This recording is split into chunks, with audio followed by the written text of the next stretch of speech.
Je suis Toussaint Louverture. Mon nom s'est peut-être fait connaître jusqu'à vous. J'ai entrepris la vengeance. Je veux que la liberté et l'égalité règnent à Saint-Domingue. Je travaille à les faire exister. Unissez-vous à nous, frères, et combattez avec nous pour la même cause. C'est à moi d'y travailler comme étant le premier porté par une cause que j'ai toujours soutenue. Je ne puis céder le pas. Ayant commencé, je finirai. 29 août 1793, Toussaint Louverture.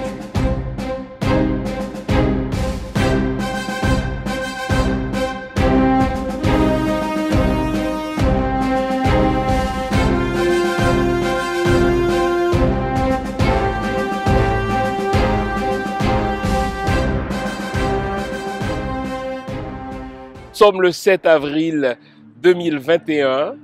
Nous nous retrouvons devant le buste du héros de l'indépendance haïtienne, le précurseur des mouvements d'indépendance des peuples noirs.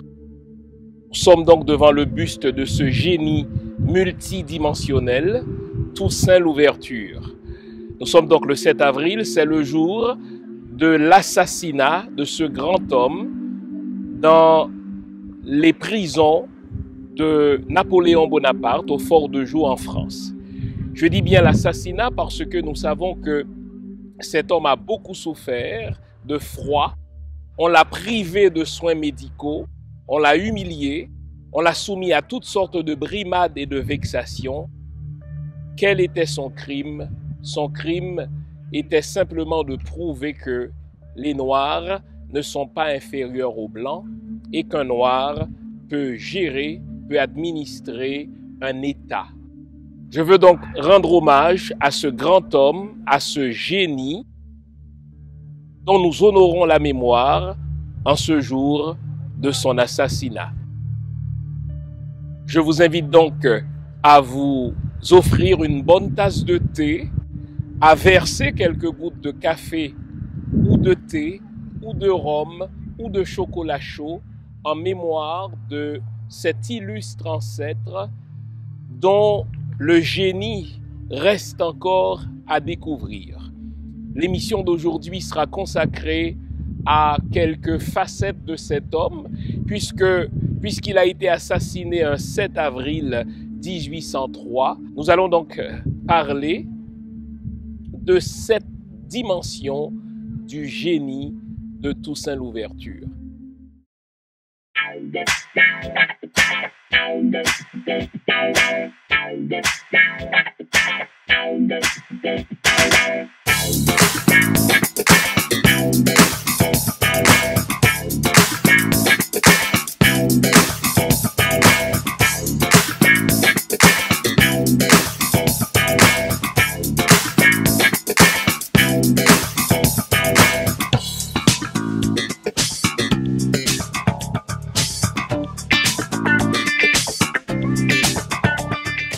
Avant la pause, on s'était promis de consacrer toute l'émission d'aujourd'hui à la vie, à l'œuvre et à l'héritage de cet illustre ancêtre, de ce génie multidimensionnel qu'est Toussaint Louverture.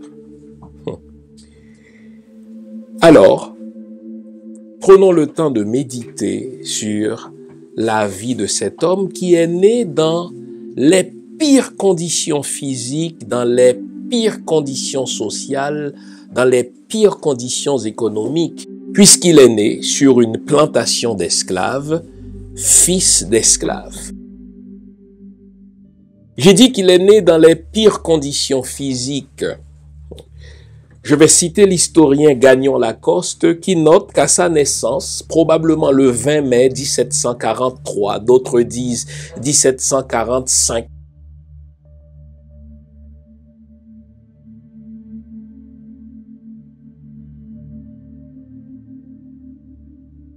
les maîtres n'avait aucune obligation de tenir un registre civil lors de la naissance des esclaves, puisque l'esclave était considéré comme un bien meuble. Pas plus que quand on achetait un meuble, on l'enregistrait. Eh bien, quand un esclave naissait sur une plantation, il n'y a rien d'officiel pour signifier sa date de naissance. Mais toujours est-il qu'à sa naissance, nous dit l'historien Gagnon Lacoste, le bébé paraissait sans couleur, sans regard et sans voix. On disait de cet enfant qu'il était un enfant que la vie effaçait de son livre et qui n'avait aucun lendemain à vivre. Il ne payait donc pas de mine. Personne ne pariait sur l'avenir de Toussaint Louverture. C'est à ce point vrai qu'on allait l'appeler justement plus tard Fatra Bâton parce que il avait un physique souffreteux, il ne payait pas de mine, il était frêle. Bon. On l'a donc prénommé François Dominique Toussaint de Bréda. Pourquoi donc Dominique? Selon l'habitude d'autrefois, on prénommait les esclaves en fonction du jour de la semaine auquel ils prenaient naissance. Donc, puisque il était né un dimanche, le dimanche c'est le jour du Seigneur, donc on l'a appelé donc Dominique. Et on l'a appelé Toussaint parce qu'il est né le jour de la Toussaint. Bon. Et là, comme tous les esclaves de son temps, il a porté le nom de l'habitation, le nom de la plantation où il a pris naissance. Donc, on va l'appeler François Dominique Toussaint de Bréda. Bon. On sait qu'il est fils d'Hippolyte Gaou. Cet Hippolyte Gaou serait le fils de l'un des souverains, de l'un des potentats, de l'un des hauts placés du royaume des Alada. Il y a même une tradition selon laquelle Toussaint serait le petit-fils du roi des Alada. Mais toujours est-il que son père, Hippolyte Gaou, fut donc le fils d'un puissant du royaume des Alada. Bon. Toussaint Louverture, ça c'est très important, va vivre dans l'esclavage jusqu'autour de 36 ans, 33, 36 ans, puisque la tradition veut que Toussaint ait été affranchi en 1776. Imaginez Toussaint Louverture qui est né autour de 1743. Vous savez, c'est une date convenue, encore une fois, 1743 selon certains historiens, 1745 selon d'autres, 1746 selon d'autres encore, 1747. On pense qu'il a été affranchi autour de 1776. Là encore, on n'est même pas sûr, puisque selon une autre tradition, jusque vers l'an 1779, il était encore esclave. Et même sa liberté ne fut pas une liberté complète, puisque c'est une liberté de savane qu'on lui a accordée, autant dire qu'il pouvait, n'est-ce pas, se promener, qu'il pouvait passer d'une habitation à une autre sans se faire arrêter, mais c'était pas une liberté complète comme en jouissaient par exemple les mulâtres. Bon. Ce Toussaint Louverture va apprendre à lire et à écrire à l'âge de 40 ans. Quand je vous ai dit que c'est un homme qui est né dans les pires conditions physiques, on l'a vu, à sa naissance, personne ne pensait que ce bébé, cet enfant avait un avenir. Mais il est né esclave, comme 500 000 autres de ses frères noirs qui vivaient à Saint-Domingue en tant qu'esclaves, n'est-ce pas, autour des années 1770, 1789, on parlera de cette date tout à l'heure. Mais Toussaint va apprendre à lire et à écrire à l'âge de 40 ans. Arrêtons-nous ici. Pensons-y, je ne connais pas votre âge, par exemple. Mais en général, à l'âge de 40 ans, notre scolarité est complétée, notre profession est choisie, nous avons femmes et enfants, en tout cas nous avons une famille, nous sommes en train de renforcer quelque chose que nous avons déjà construit. Imaginez, à l'âge de 40 ans, Toussaint Louverture va apprendre à lire et à écrire. Mais ça, c'est déjà quelque chose d'exceptionnel puisque le Code noir de Colbert interdisait aux esclaves d'apprendre à lire et à écrire. Il fallait garder les esclaves dans l'ignorance la plus complète pour pouvoir les garder justement dans la conviction qu'ils sont inférieurs aux Blancs, qui eux savent lire, qui eux savent écrire, qui eux sont instruits, etc. Même si parmi les Blancs, il y en avait aussi quelques-uns qui ne savaient ni lire ni écrire, mais toujours est-il que la règle générale au temps de l'esclavage, selon le Code noir de Colbert, c'est que l'esclave soit privé du pain de l'instruction. Et donc, que Toussaint Louverture ait appris à lire et à écrire, c'est déjà exceptionnel, mais qu'il le fasse à l'âge de 40 ans, imaginez à quel point cela devait être difficile. Pourquoi je vous dis ça? Prenons quelques exemples. Vous et moi, nous avons étudié l'histoire, nous avons étudié ce qu'on appelle l'histoire universelle, l'histoire générale. Pensons à Alexandre le Grand, par exemple. Alexandre le Grand, dans la trentaine, avait déjà accompli tout ce qu'il voulait accomplir. Il régnait sur le monde entier, il cumulait conquête après conquête, il régnait sur le monde connu d'alors. Il est mort à 33 ans. Donc, déjà dans la trentaine, son destin était accompli. On entendait parler de ce génie militaire qui inspirait la terreur et qui accumulait victoire après victoire. Aucune armée, à l'exception de l'armée de l'Inde par exemple, ne résistait devant la force et le génie militaire d'Alexandre le Grand.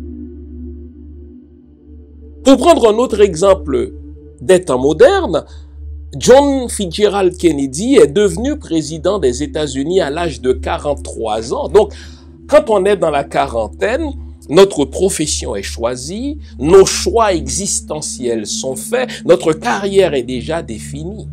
Et pourtant, cet homme qui est né dans l'esclavage, qui est né avec des conditions physiques, n'est-ce pas, pas toujours généreuses, va apprendre à lire et à écrire à l'âge de 40 ans. Revoyons quelques notions que nous avons encore apprises à l'école au sujet de la réussite d'un individu. Nous avons appris, et non sans raison, qu'un individu est le fruit de son environnement. Autant dire que si l'on veut qu'un individu réussisse, il faut s'assurer de lui donner les conditions optimales pour qu'il puisse mettre toute son intelligence à profit, pour qu'il puisse déployer tout son potentiel. C'est ainsi, par exemple, qu'un parent qui en a les moyens va s'assurer d'envoyer son enfant à la meilleure école possible, de manière à ce que cet enfant soit exposé au grand maître, de manière à ce que cet enfant soit exposé, n'est-ce pas, à la meilleure influence qui soit, et que plus tard, il puisse pousser au maximum son potentiel. Toussaint est né dans l'esclavage. L'esclave n'a aucun droit. C'est un bien meuble, c'est une chose. En latin, on disait de l'esclave qu'il est une res, c'est-à-dire qu'il est une chose. Son père a vécu dans l'esclavage. Autour de lui, 500 000 de ses frères et sœurs africains sont esclaves. Il est élevé dans l'ignorance. Il est élevé en étant privé du pain de l'instruction. À 40 ans, cet homme va apprendre à lire et à écrire. Si vous deviez prédire un avenir pour Toussaint Louverture, diriez-vous que cet homme est promu ou promis à un avenir de génie? Et pourtant, c'est exactement à cette conclusion que je vais vous conduire à partir de maintenant. J'ai pris le temps de dresser la table. J'ai pris le temps de vous montrer comment cet homme est né dans les pires conditions, qui ne laissaient aucune chance à un enfant de briller. Et pourtant, malgré toutes ces problématiques-là, Toussaint Louverture va briller de tous ses feux, auprès que même ses pires ennemis vont devoir reconnaître son génie.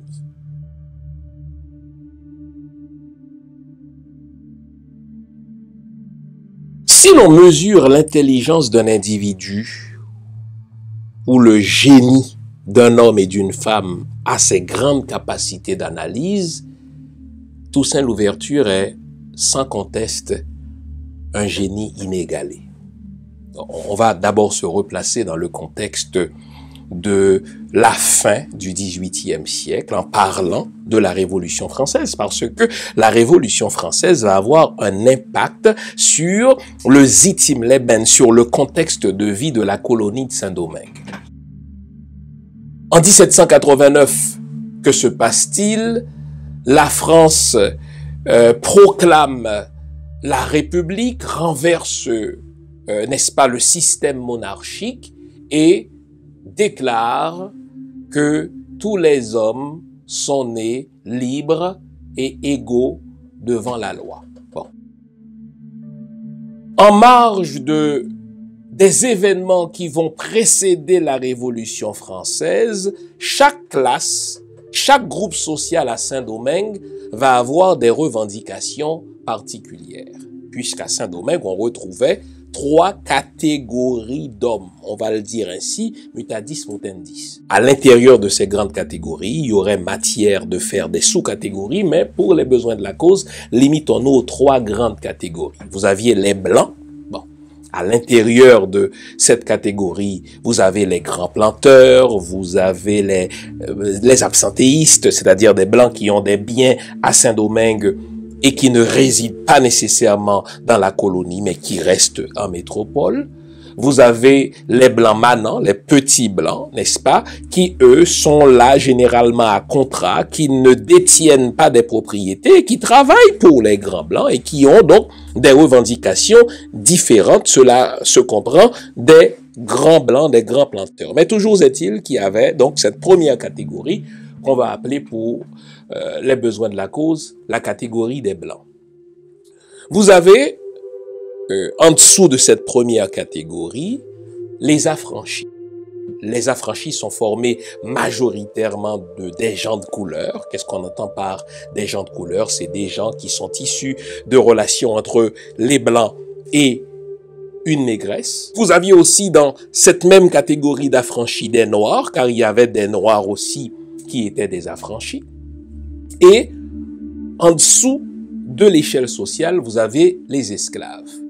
Les esclaves qui sont majoritairement des noirs. Et à l'intérieur de cette troisième catégorie, il y a lieu de faire des distinctions. Il y a les créoles, c'est-à-dire les esclaves qui sont nés à Saint-Domingue, qui vont développer un certain complexe de supériorité, suivez mon regard, par rapport aux esclaves bossales qui sont arrivés adultes, n'est-ce pas, à Saint-Domingue, et par rapport auxquels on a des préjugés entre esclaves.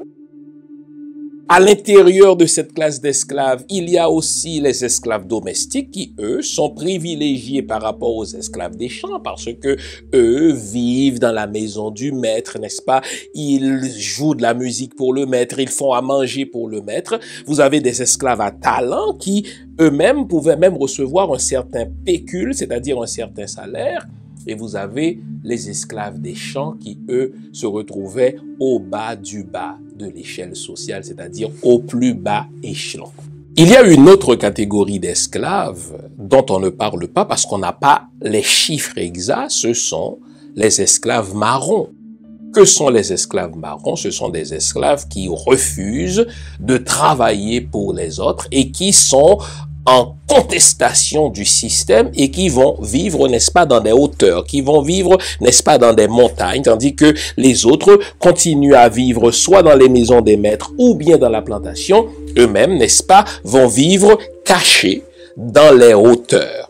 Et ils vont de temps en temps faire des razzias dans la plaine pour avoir de quoi subsister, mais toujours est-il qu'ils vivent, eux, en marge, n'est-ce pas, de la société domingoise. Vous avez donc une société avec des classes et des groupes sociaux dont les intérêts des uns s'opposent aux autres. Considérons la classe des Blancs. L'une des plus grandes préoccupations de la classe des Blancs, c'est la question commerciale. Bon, les Blancs ont plein de privilèges qu'ils se donnent. Le code noir, par exemple, établissait des distinctions dans la colonie, des distinctions basées sur la couleur. Il n'y a pas à en sortir de là. Le fait d'être blanc, c'est un privilège en soi. C'est un privilège en soi, dans le sens que t'es blanc, tu as le droit de vote. T'es blanc, tu es éligible à des postes administratifs. T'es blanc, tu as une certaine façon de t'habiller parce que les affranchis ne pourront pas s'habiller à l'européenne. T'es blanc, tu peux porter l'épée, c'est-à-dire tu peux faire partie, n'est-ce pas, de l'armée officielle de France. T'es blanc, tu peux avoir une certaine diète qui est refusée aux autres catégories. La distinction allait jusque-là. Et quand t'es blanc, l'affranchi qui passe devant toi doit baisser la tête, enlever son chapeau et te saluer en t'appelant monsieur, parce que t'es blanc. Mais les blancs avaient des intérêts qu'ils voulaient faire valoir à l'époque de la Révolution française. Ils voulaient se défaire, écoutez bien, de ce qu'on appelle le pacte de l'exclusif ou le pacte colonial.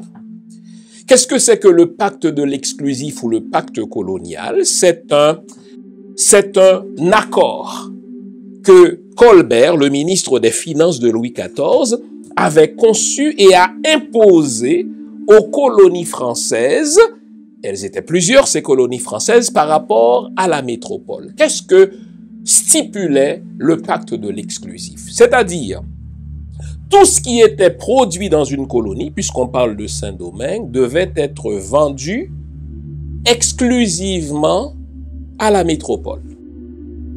Non seulement celui qui travaille, qui produit le café, celui qui, à partir de la canne à sucre, produit, n'est-ce pas, un sucre non raffiné, il devait le vendre à la métropole, mais c'est la métropole qui fixait, n'est-ce pas, arbitrairement le prix, et Saint-Domingue devait importer tout de la métropole. Imaginez, à un moment donné, les planteurs, les Blancs, voulaient faire, n'est-ce pas, commerce avec d'autres pays. Il y avait les États-Unis avec qui ils cherchaient à faire commerce. Ils voulaient faire commerce avec les Anglais. Mais le pacte de l'exclusif, n'est-ce pas, leur interdisait d'avoir ce type de commerce-là. Et la métropole y veillait. Il y avait, n'est-ce pas, il y avait la police de la métropole, il y avait des fonctionnaires de la métropole qui veillaient à l'application et à l'observance du pacte de l'exclusif. Et quand vous étiez surpris à ne pas suivre le pacte de l'exclusif, vous étiez puni, vous aviez de sales amendes à payer.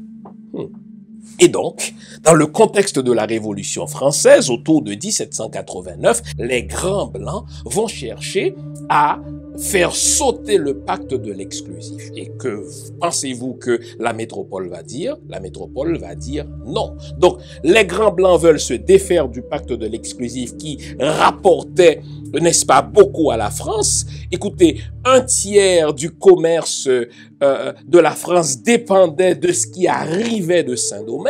Et la France était justement devenue un pays respectable et envié des autres parce que la France tirait beaucoup d'avantages économiques du commerce de l'exclusif qu'elle imposait.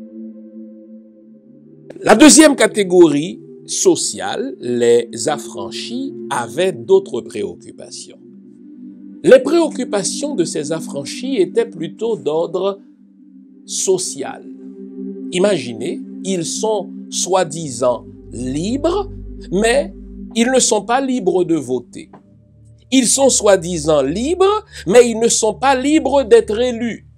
Ils sont soi-disant libres, mais ils ne sont pas libres d'exercer la profession, n'est-ce pas, qu'ils veulent exercer. Ils sont soi-disant libres, mais ils sont obligés d'appeler tout blanc monsieur, n'est-ce pas, d'enlever leur chapeau devant les blancs, et ils subissaient aussi pas mal de jalousie quand ils réussissaient en affaires par rapport aux blancs qui étaient jaloux. Donc, vous avez une deuxième catégorie qui est littéralement prise en sandwich entre les grands blancs à l'égalité desquels ils veulent parvenir et les esclaves auxquels ils ne veulent pas ressembler. Or, à bien des égards, beaucoup de vexations auxquelles les affranchis étaient soumis ressemblaient aux vexations auxquelles les Noirs, eux aussi, étaient soumis.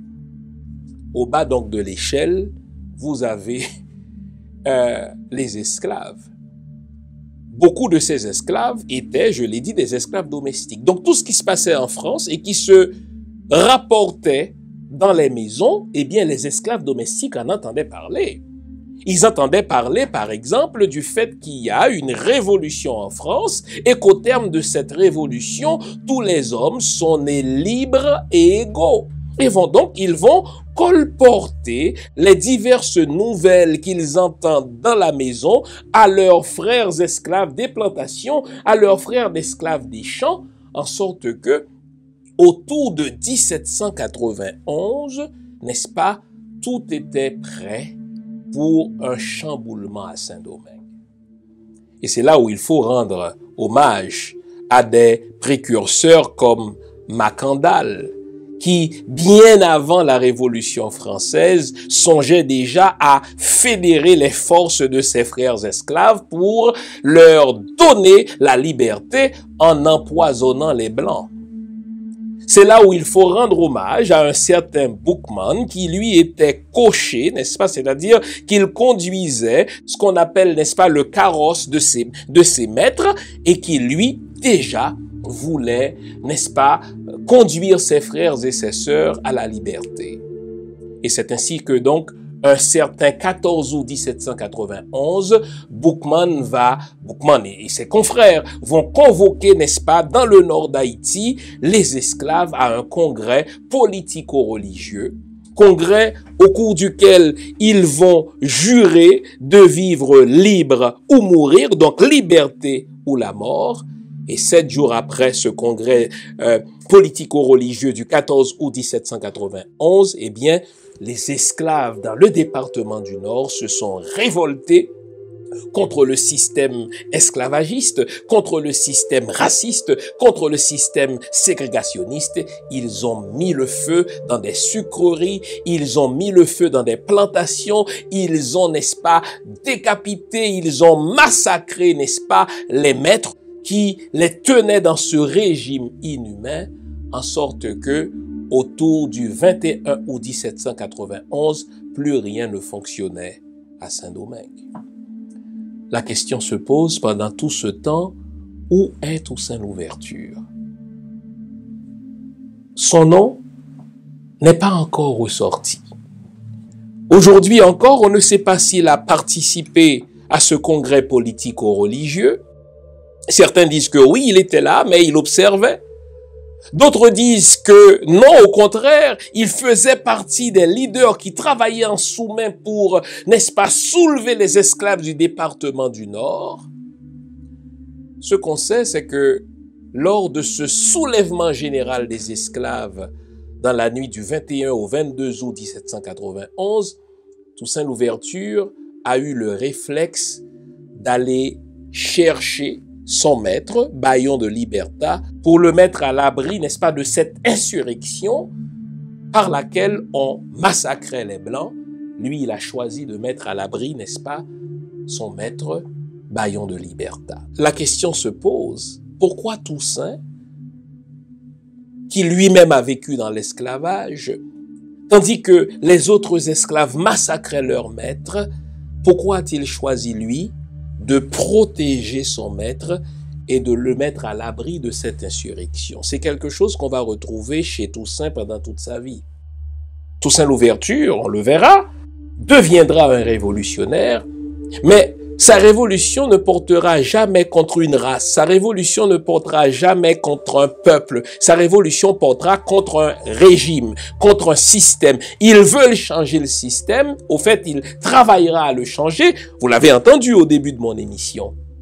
Mais la révolution de Toussaint, c'est pas une révolution qui vise une race, c'est pas une révolution qui vise une catégorie d'hommes, c'est une révolution par laquelle il veut changer une société, mais il veut une société dans laquelle les Blancs sont les bienvenus, les affranchis, donc les anciens libres, les mulâtres, n'est-ce pas, sont les bienvenus, mais une société dans laquelle les Noirs ont précisément les mêmes droits que les Blancs ou les mulâtres. Où est Toussaint Louverture? Eh bien, autour de 1793, on va le retrouver avec les troupes de Jean-François Ebiassou comme médecin des troupes de Jean-François Ebiassou, comme médecin feuille, c'est-à-dire quelqu'un qui connaissait les vertus des plantes médicinales et qui pouvait, n'est-ce pas, ausculter et soigner les soldats esclaves blessés. On va le retrouver comme négociateur puisque Toussaint sait lire et écrire, donc il peut négocier des ententes pour les troupes de Jean-François Ebiassou avec les Blancs qui ne voulaient absolument accorder aucun pouce d'allègement dans le système esclavagiste. On va le retrouver surtout, tenez-vous bien, combattant pour les troupes espagnoles contre les troupes françaises. Mais qu'est-ce qui explique qu'un homme comme Toussaint, qui, si on compare sa situation à celle des esclaves en général, est un privilégié? D'abord, je l'ai dit, vers 1776-1779, Toussaint Louverture a été un affranchi. Plus tard, Toussaint Louverture est même devenu propriétaire de plantations. Donc, qu'est-ce qui va expliquer qu'un homme comme Toussaint abandonne tous ses privilèges pour prendre parti pour la masse des esclaves et se battre pour un changement de régime duquel changement les masses allaient bénéficier? Eh bien, pour répondre à cette question, nous allons vous proposer les 7 dimensions de ce génie qu'est Toussaint Louverture. Mbote, Nangadef, comment nouer la famille?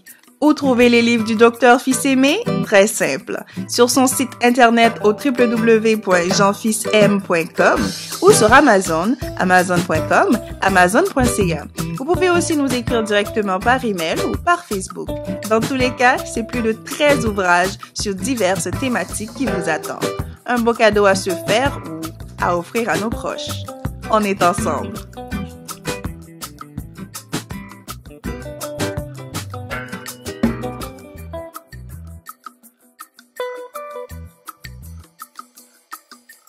Si l'on mesure l'intelligence d'un homme ou d'une femme politique à sa capacité d'analyser une conjoncture sociale, eh bien, Toussaint Louverture est un génie inégalé. Voilà un homme qui, en 1791, 1792, 1793 surtout, comprend ce qui est en jeu dans cette société en ébullition. Saint-Domingue, c'était la colonie la plus riche de toutes les colonies du monde. Pas seulement la colonie la plus riche de la France, c'était la colonie la plus riche, point. Pourquoi? Parce que, en ce moment-là, l'économie du monde reposait sur le sucre, imaginez. Tout le monde consommait du sucre. Et Saint-Domingue, c'était justement la capitale du sucre puisque on produisait, n'est-ce pas, on coupait la canne à sucre de laquelle on produisait du sucre qui était raffiné, n'est-ce pas, en France. Et de la France partaient des bateaux qui allaient exporter du sucre pour à peu près tout le monde connu d'alors. Saint-Domingue, c'était la perle des Antilles. Attention, quand on dit de Saint-Domingue quelle était la perle des Antilles, c'était pas la perle pour les esclaves. En réalité, c'était l'enfer pour les esclaves. Ce n'était même pas la perle pour les grands planteurs blancs, c'était la perle de la France, la perle de la métropole, puisque, n'est-ce pas, grâce au sucre qui était produit à Saint-Domingue et raffiné, n'est-ce pas, en France, eh bien, la France devenait de plus en plus riche. La prospérité de Saint-Domingue attisait la convoitise des autres puissances. Les Anglais, qui étaient présents, n'est-ce pas, dans la mer des Caraïbes et qui attendaient des occasions pour faire main basse sur Saint-Domingue. D'ailleurs, à quelques reprises, ils vont être présents dans la Grand'Anse, ils vont être présents à Jérémie, ils vont être présents au Mall Saint-Nicolas. Saint-Domingue attisait aussi la convoitise de l'Espagne. D'ailleurs, la partie est de l'île, jusque-là, n'est-ce pas, est occupée après avoir appartenu à l'Espagne. Et vous avez aussi les États-Unis qui ne sont pas loin, qui cherchent aussi à faire commerce librement avec cette colonie française.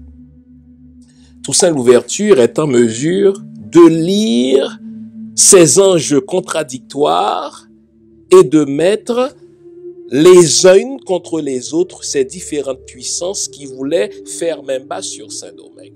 C'est ainsi donc que la première dimension du génie de Toussaint Louverture, je l'appellerai la dimension de l'analyste politique.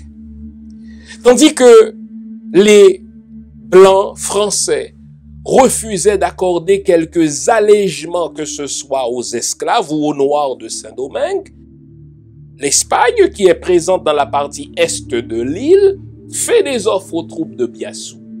Elle fait des offres aux troupes de Jean-François. Que pensez-vous que Toussaint Louverture fasse? Eh bien, il accepte les offres. C'est ainsi donc qu'on va retrouver Toussaint Louverture se battre pour les troupes espagnoles contre les troupes françaises. Dans quel but le faisait-il? C'est parce que l'Espagne promettait la liberté à tout esclave qui se battrait pour elle contre les Français, et rapidement, Toussaint Louverture va recevoir une formation de la part des soldats espagnols, son génie va être remarqué, et il va se battre donc du côté des Espagnols contre les Français, parce qu'il comprenait justement que s'il voulait émerger comme génie militaire, l'Espagne lui offrait une opportunité dont il a profité. Aussi longtemps que Toussaint Louverture était du côté de l'Espagne, l'Espagne était victorieuse. Les villes tombaient les unes après les autres devant les troupes de Toussaint Louverture, et à chaque victoire que remportait Toussaint Louverture, il libérait effectivement, n'est-ce pas, les esclaves. Ce serait de là donc que lui serait venu le nom Louverture, puisque l'homme faisait des percées partout, et à chaque fois qu'il entrait dans une ville française et qu'il combattait cette ville au nom de l'armée de l'Espagne, cette ville tombait aux mains de l'Espagne. Donc l'homme faisait des ouvertures partout, et à partir de là, Toussaint ne s'appellera plus Toussaint Breda, il va s'appeler et signer, n'est-ce pas, ses correspondances en sa qualité de Toussaint Louverture. Les villes tombaient les unes après les autres pour l'Espagne. Les Anglais étaient présents dans une bonne partie, n'est-ce pas, de Saint-Domingue. Il ne restait que très peu de villes qu'on pouvait considérer comme étant françaises. Devant une telle situation, Sontonax, un commissaire français, va poser un geste politique opportun en proclamant la liberté générale des Noirs. Non seulement va-t-il proclamer la liberté générale des Noirs, il va donner à environ 30 000 Noirs des fusils en leur disant « Voici le fusil que je vous donne, celui qui vous enlèvera ce fusil voudra vous rendre esclave. » Devant un si grand geste d'éclat, Toussaint Louverture va capter le message 5 sur 5. Il va entrer en correspondance avec les représentants de la France et il va leur dire « Je suis prêt à passer de vos côtés moyennant un certain nombre de conditions. 1. Que je garde, n'est-ce pas, les titres que j'avais dans l'armée espagnole, mais que surtout tous mes hommes noirs qui ont fait partie de l'armée d'Espagne jusque-là puissent intégrer l'armée française comme soldats avec les mêmes grades et les mêmes titres qu'ils avaient dans l'armée espagnole. » Bon Dieu, les autorités françaises voyaient dans la proposition de Toussaint quelque chose de providentiel. Toussaint va rentrer donc sous le pavillon français et à partir de là, Toussaint Louverture, jusqu'à sa déportation en 1802, va être l'autorité incontournable de Saint-Domingue. Il va rafler tous les titres, que ce soit celui de général de division, que ce soit celui de général de brigade, que ce soit celui de lieutenant au gouverneur de la colonie, c'est-à-dire le numéro 2 de la colonie, jusqu'à en devenir, n'est-ce pas, le gouverneur général à vie autoproclamé. Entre-temps, en France, un certain Napoléon Bonaparte va devoir composer avec Toussaint Louverture. Lui-même, n'est-ce pas, Napoléon Bonaparte n'avait que de bons mots pour Toussaint Louverture jusqu'à ce que ce dernier ait promulgué sa constitution de 1801 qui va être la goutte qui fera déborder le vase dans l'esprit de Napoléon Bonaparte. Voilà quelque chose que l'on reproche souvent à Toussaint Louverture parce qu'on ne comprend pas toujours les faits et gestes de ce génie. Il s'en trouve pour dire que Napoléon Bonaparte s'accommoderait bien de Toussaint Louverture si ce dernier n'avait commis l'erreur de promulguer une constitution en 1801. Quand on pense de cette manière, c'est qu'on ignore ce que Napoléon Bonaparte a fait quelques mois avant la promulgation de la Constitution de Toussaint Louverture. Quelques mois avant la promulgation de la Constitution de Toussaint Louverture, la Constitution de 1801, écoutez-moi bien, Napoléon Bonaparte a fait voter en France une nouvelle Constitution. Il a promulgué des décrets qui ont été ratifiés par le Parlement français, écoutez bien, décrets au terme desquels l'esclavage allait être rétabli dans toutes les colonies françaises. Et de fait, Napoléon Bonaparte a rétabli l'esclavage en Guadeloupe.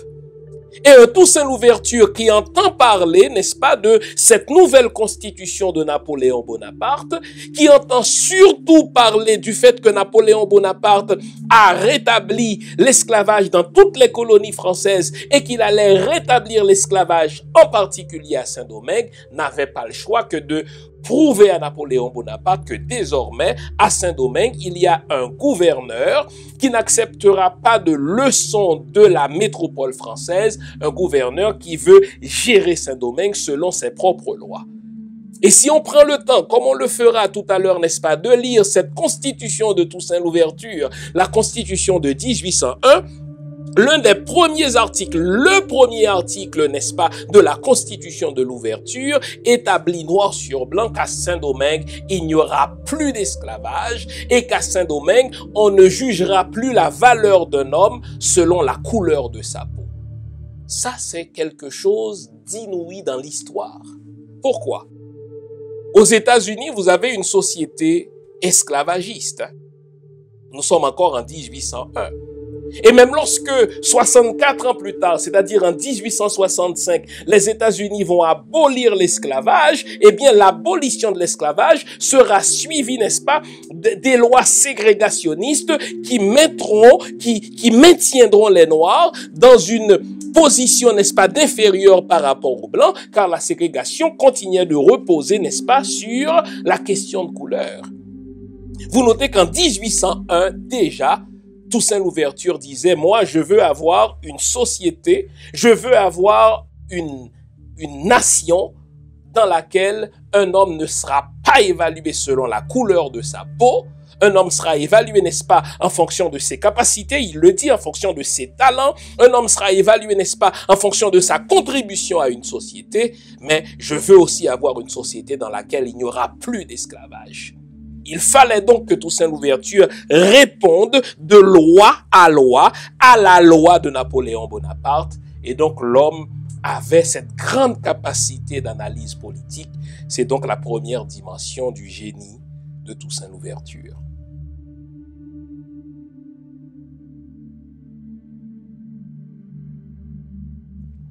La deuxième dimension du génie de Toussaint Louverture, c'est celle du négociateur. C'est celle du diplomate. Écoutez, vous vous souvenez qu'au début de l'émission, je vous ai dit que Toussaint Louverture a appris à lire et à écrire à l'âge de 40 ans?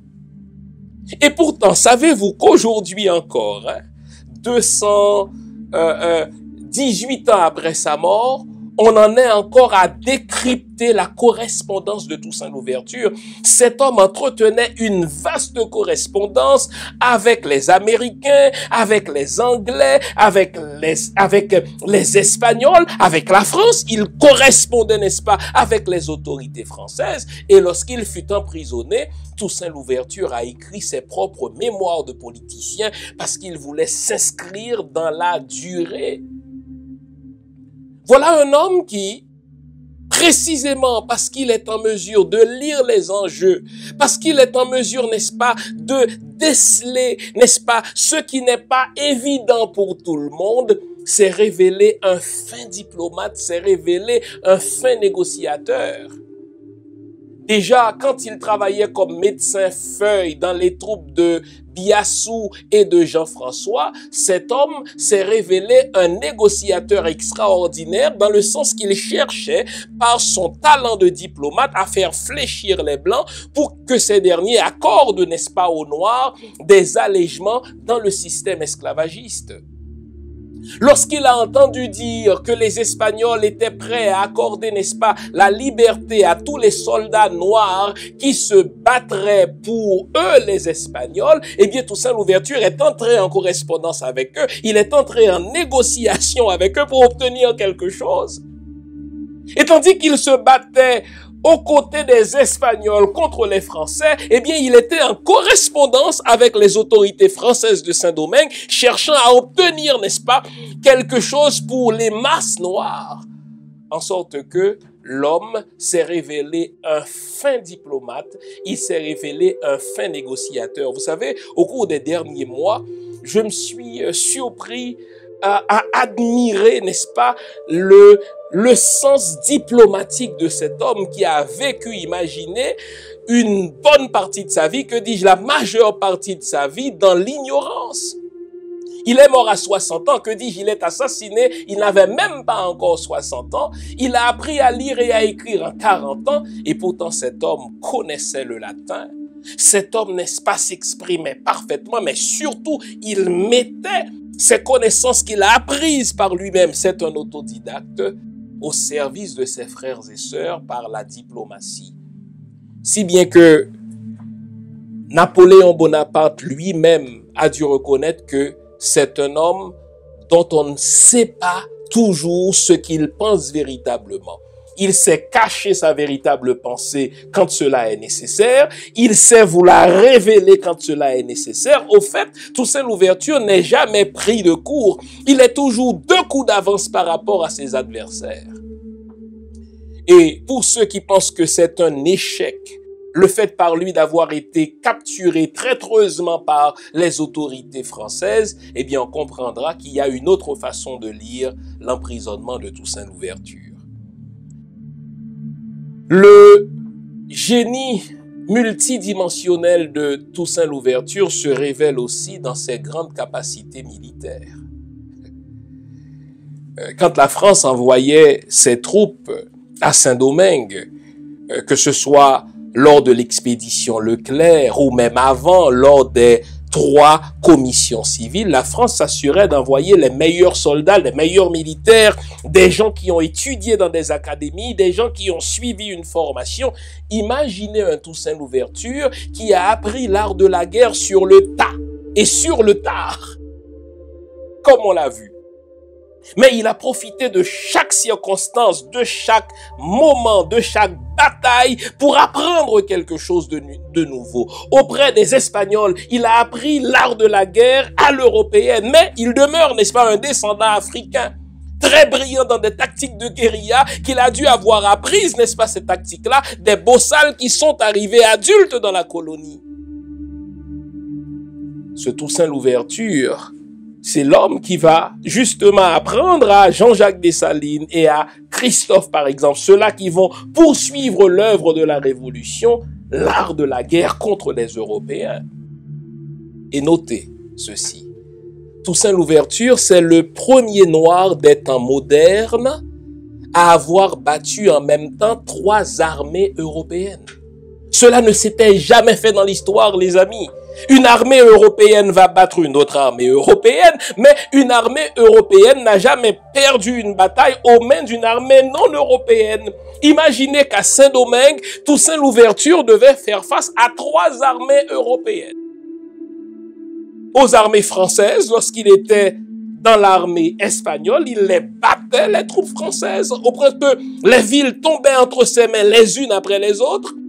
Quand il changeait de camp, qu'il a décidé de se battre pour la France contre l'Espagne, eh bien, les Français ont dit, les Espagnols ont dit, nous sommes perdus. Et effectivement, toutes les villes que les Espagnols avaient conquises grâce à Toussaint Louverture, en quelque temps, eh bien, l'Espagne perdait ces villes-là. Et même les Anglais qui se trouvaient sur l'île à la demande des grands planteurs On les retrouvait, les Anglais, à Jérémie, on les retrouvait dans la Grand'Anse, on les retrouvait au Mall Saint-Nicolas, on les retrouvait dans l'Ouest aussi. Eh bien, dès que Toussaint Louverture a commencé à se battre pour la France, eh bien, il chassait les Anglais, il chassait les Espagnols.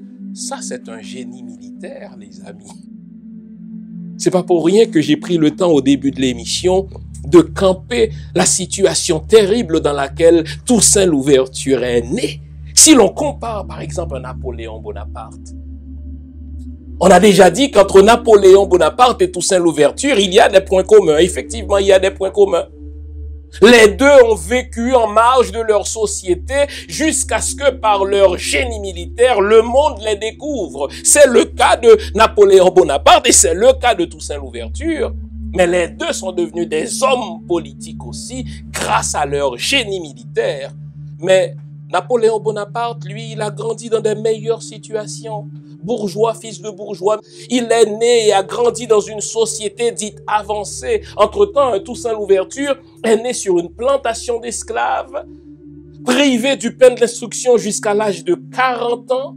Imaginez un esclave qui apprend à lire et à écrire, qui va développer le goût pour la lecture, le goût pour l'écriture. Je vous ai dit qu'on en est encore à déchiffrer toute la correspondance de Toussaint Louverture. Le véritable génie entre les deux, c'est Toussaint Louverture. Pourquoi je prends le temps de vous dire ça?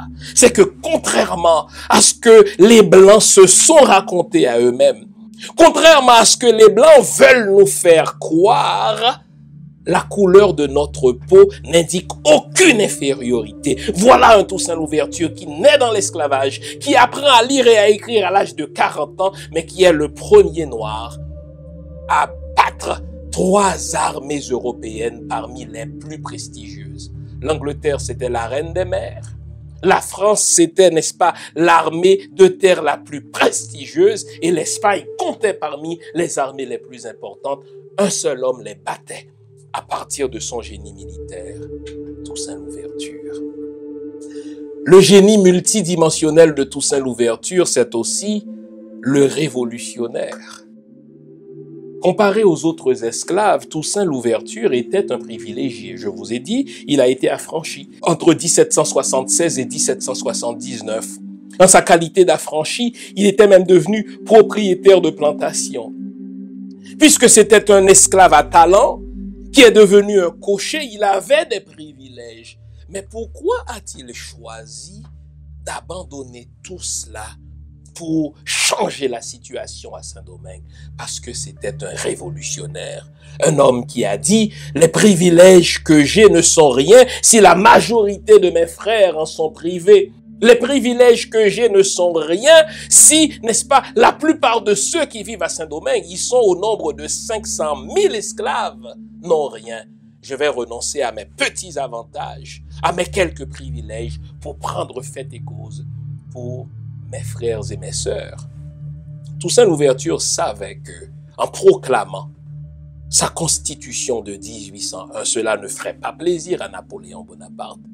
Il savait, il était informé. Toussaint Louverture, c'était un génie militaire qui avait ses espions partout en Europe. Il savait que Napoléon Bonaparte, n'est-ce pas, préparait une expédition de plus de 20 000 hommes contre lui.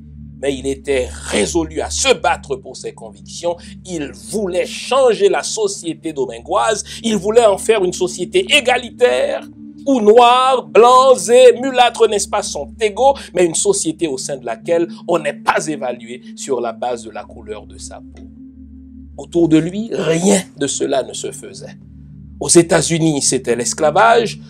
Autour de Saint-Domingue, toutes les colonies étaient soit des colonies, n'est-ce pas, anglaises, des colonies françaises ou des colonies, n'est-ce pas, espagnoles. Donc, on y pratiquait l'esclavage. Toussaint Louverture voulait marquer un exemple historique. Je veux créer une société dans laquelle les Noirs ne sont pas considérés comme inférieurs à cause de la couleur de leur peau. Le génie de Toussaint Louverture a une autre dimension, c'est celle de l'administrateur public. Les amis, lorsque la Révolution française a éclaté et qu'à Saint-Domingue, on a vécu les conséquences de cette révolution. On l'a vu, n'est-ce pas, lorsqu'en 1791, dans la nuit du 21 au 22 août 1791, les Noirs se sont révoltés. À partir de là, plus rien ne fonctionnait à Saint-Domingue. Les esclaves ne voulaient plus retourner, n'est-ce pas, sur les plantations. Or, je vous ai dit que la richesse de la France reposait sur ce qui se faisait à Saint-Domingue. Saint-Domingue était devenu la perle des Antilles, non pas en tout cas pour les Noirs, mais pour les Blancs, à cause de sa production et de sa prospérité. Ce que les Blancs, par leur armée, n'arrivaient pas à faire, Toussaint Louverture va le réussir. Dès que Toussaint Louverture était devenu, n'est-ce pas, à toute fin pratique, l'autorité de Saint-Domingue, Saint-Domingue est redevenu prospère. Donc c'est un génie en administration publique. J'en sais quelque chose puisque j'ai étudié en administration publique. Lorsqu'on prend le temps d'étudier la correspondance de Toussaint Louverture, mais vaste correspondance, lorsqu'on prend le temps d'étudier la constitution de Toussaint Louverture et de la replacer dans son contexte, n'est-ce pas, de la fin du 18e et du début du 19e siècle, on dit que cet homme est un génie de l'administration publique. Il a essayé de faire comprendre à ses frères noirs, pas toujours avec succès, que la liberté ne s'oppose pas au devoir de travailler. Être libre ne signifie point ne pas travailler. La liberté ne signifie point, n'est-ce pas, qu'on ne doive pas œuvrer à la prospérité économique. Toussaint Louverture comprenait une chose, un État est fort à sa prospérité économique. Si Saint-Domingue devait rester fort pour tout le monde, eh bien, Saint-Domingue devait être forte, n'est-ce pas, économiquement.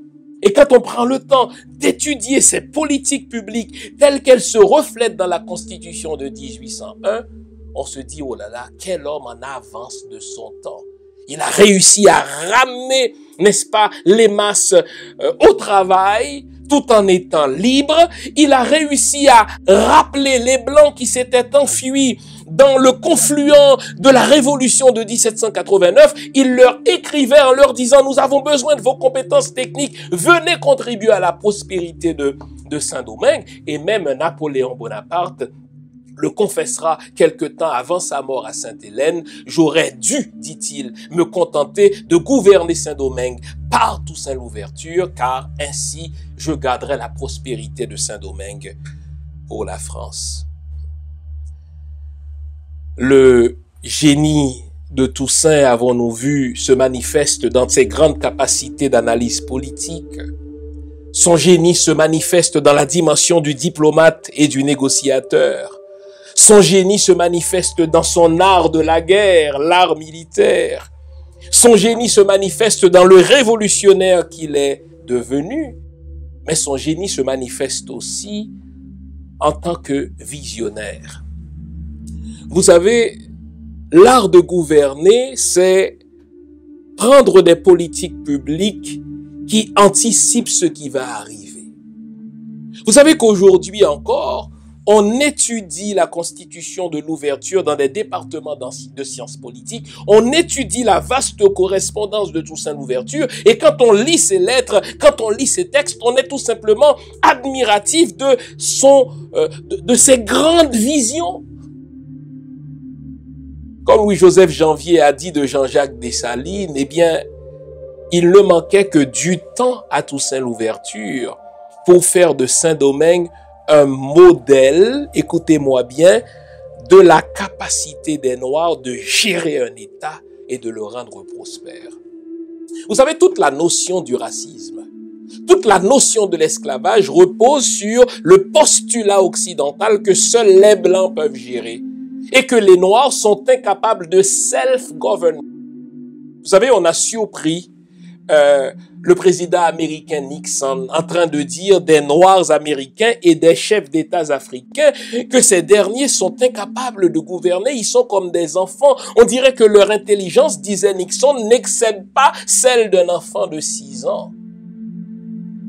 Lorsqu'Anténor Firmin devait faire la démonstration, comme si c'était nécessaire de le faire à Gobineau, qu'il n'y a pas de race supérieure à une autre et que les Noirs n'ont rien à envier à l'intelligence des Blancs, il leur donnait en exemple nul autre que Toussaint Louverture. Voilà un homme qui, par ses grandes visions, voilà un homme qui, par ses prévisions, était justement en avance sur son temps. C'était un visionnaire. Vous savez, au moment où a vécu Toussaint Louverture, c'est-à-dire jusqu'en 1803, eh bien, on ne connaissait pas en Occident, en tout cas, de société multiraciale égalitaire. On ne connaissait pas, en tout cas en Occident, de société multiethnique où chacun était apprécié à sa juste valeur et à ses justes mérites. Eh bien, lorsque vous lisez la Constitution de 1801, Toussaint Louverture était précisément en avance sur son temps en ce que sa Constitution a jeté les bases d'une société multiraciale, d'une société multiethnique, mais d'une société égalitariste et méritocratique. Je vous lirai tout à l'heure 2 ou 3 articles extraits de cette belle Constitution de 1801. Et enfin, le génie de Toussaint Louverture se manifeste en ce qu'il est un semeur. Lorsque on a tendu un guet-apens à Toussaint Louverture, qu'on l'a arrêté traîtreusement et qu'on l'a déporté en France,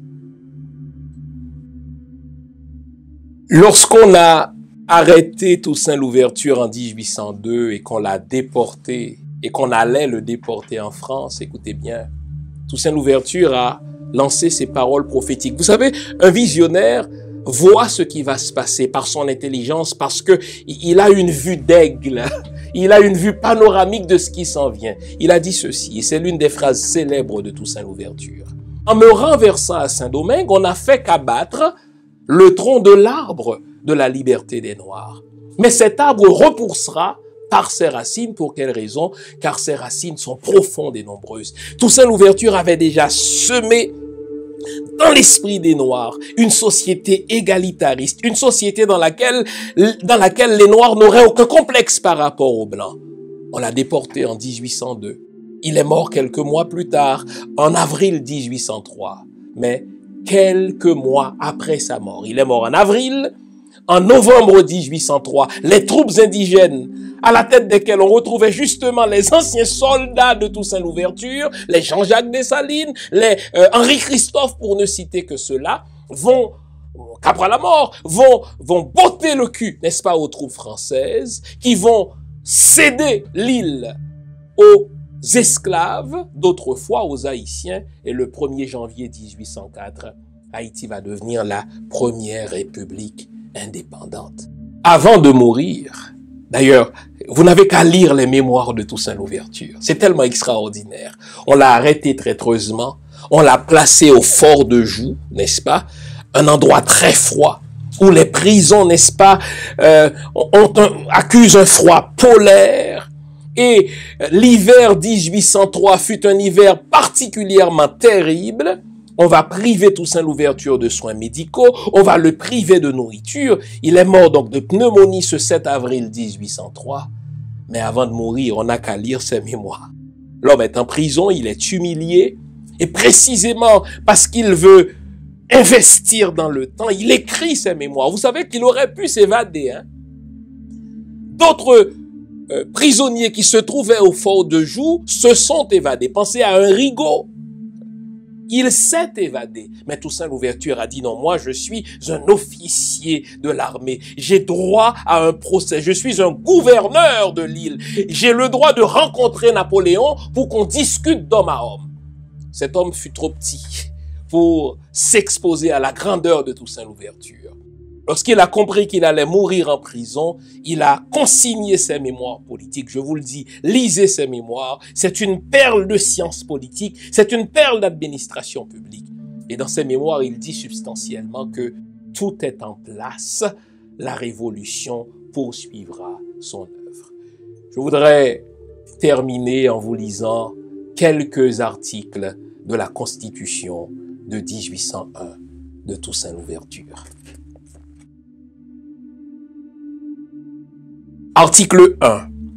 Saint-Domingue, dans toute son étendue, et Samana, la Tortue, la Gonave, les Cahumites, l'île à Vache, la Saône et autres îles adjacentes forment le territoire d'une seule colonie qui fait partie de l'Empire français, mais qui est soumis à des lois particulières. Vous entendez ça?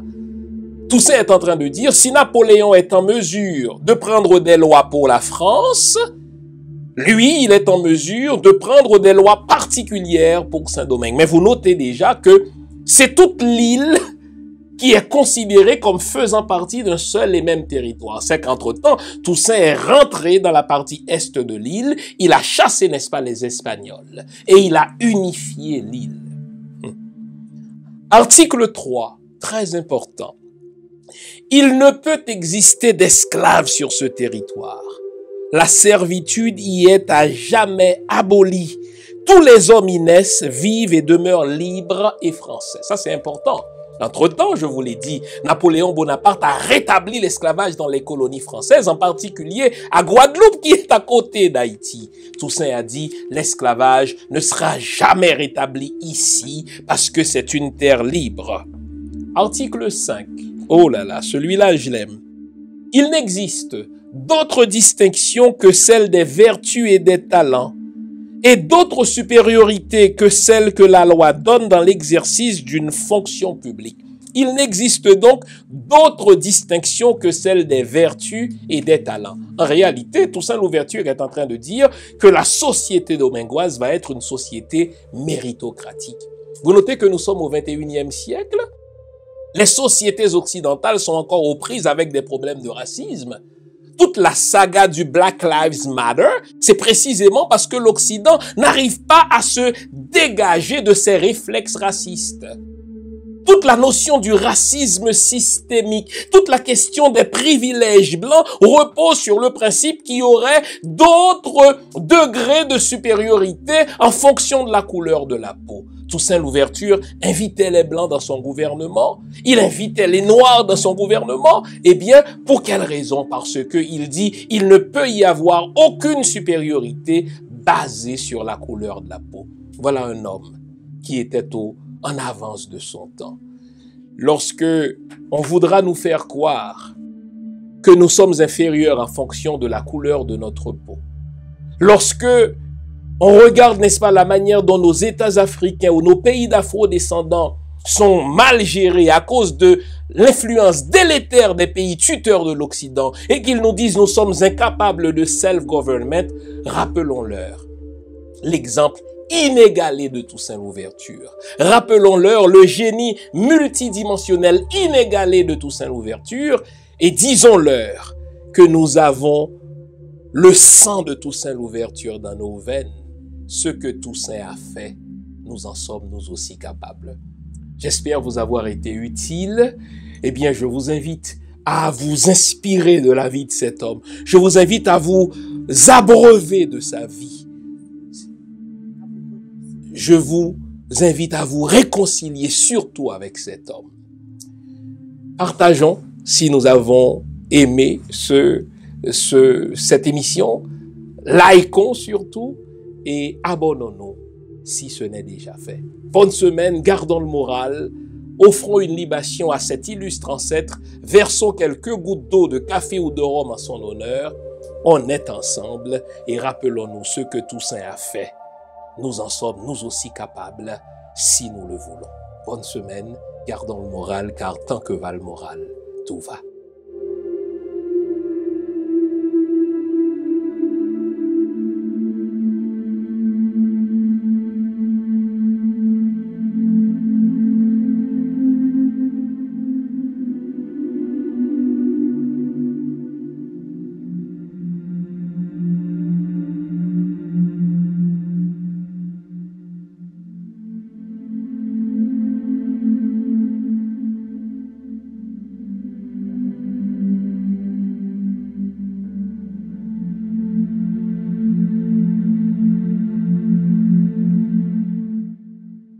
Je voudrais vous inviter à vous abonner à cette page et à recruter d'autres gens qui vont s'abonner. Pour quelle raison? Parce que c'est une chaîne qui est consacrée à la dézombification du peuple noir.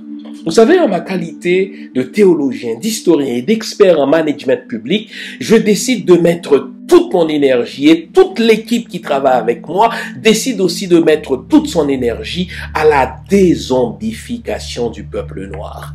L'émission s'appelle Lumière sur le monde. Eh bien, cette lumière, ce n'est pas moi. Cette lumière, c'est le travail que nous faisons ensemble. Lorsque tout à coup, on réalise qu'on nous a roulé dans la farine, on réalise qu'on nous a trompés pendant, n'est-ce pas, des siècles, et que tout à coup, nous prenons conscience de nos ressources, nous prenons conscience de notre identité, et ayant pris conscience de tout cela, nous prenons la décision de partager ce que nous sommes, ce que nous comprenons avec les autres. Donc, nous avons besoin d'avoir une masse critique d'hommes et de femmes noirs réveillés qui vont changer, n'est-ce pas, leur pays respectif pour la gloire de nos ancêtres.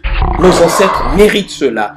Ils se sont sacrifiés pour nous et c'est à nous aujourd'hui de prendre le relais. Comment on le fait? On le fait en se dézombifiant et en dézombifiant les autres. Je vous invite donc à liker ce qui se fait sur cette chaîne, à le sharer, à le partager avec les autres, à vous abonner et si vous l'avez fait déjà, à recruter d'autres qui vont s'abonner. On est ensemble, on garde le moral car tant que va le moral, tout va.